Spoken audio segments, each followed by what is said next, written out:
Hi, I'm Stephan, And I'm Anna. and together we run a small design studio called Rokkitboy Creative Labs. We've been in the business for just over 11 years now, and most of this time has been spent working either remotely or from our home office.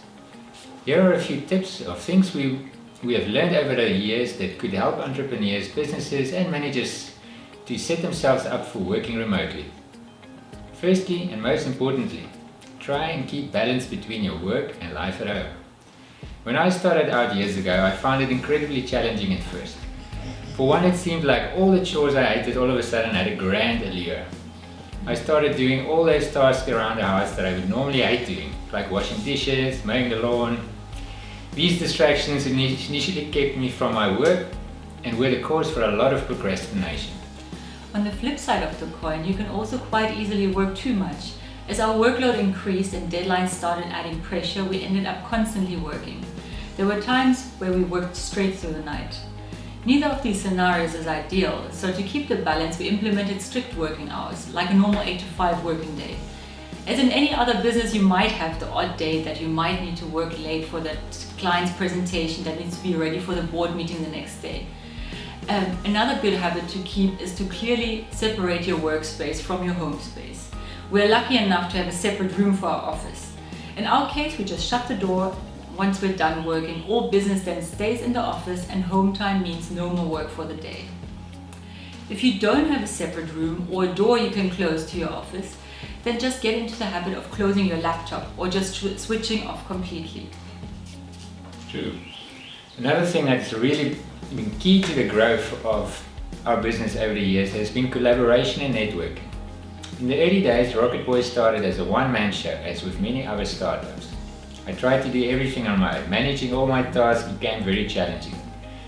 Things started to change once I started collaborating with other talented creatives with specialist skill sets. I now had more time to focus on the more important challenges on my own business. We've been doing this for years now, with great success, and have built up a network of very talented collaborators that we can really rely on. Not only did it streamline our workflow, it also improved the quality of our work and broadened our company's range of services. This gives us the benefit of being able to scale our team as it's required by our projects. I urge you to step out of your comfort zone and explore collaborations that can help your business grow. This digital space we live in today gives us lots of opportunities to do this quite hassle-free. It may take a little time to find the right fit for your particular business, but once you have a network in place that you can rely on, you'll see that you'll have more time to focus on growing your own business. The third thing that we have found to make our lives easier over the years is making use of the best tools that you can afford. In this day and age, technology seems to be evolving at the speed of light. If you're not careful, you risk being left behind. In our industry, for example, we make use of Adobe Creative Cloud.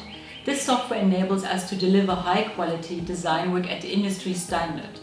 The software is continuously being updated and improved. It is very important to keep up to date with all the new developments and to upskill with new features to ensure our team stays relevant and efficient. These updates often lead to improving our workflow and becoming more efficient. Working with the best tools is also true for hardware. If you have a reliable computer that can handle all the processing requirements dictated by the software you use, you will save a lot of time and avoid frustrations. Look after your tools and they will look after you. And lastly, don't forget to keep motivated. Often one can start feeling demotivated or uninspired without the social interactions and support from teams and co-workers. To help ourselves keep inspired and motivated, we often attend talks and events related to our industry.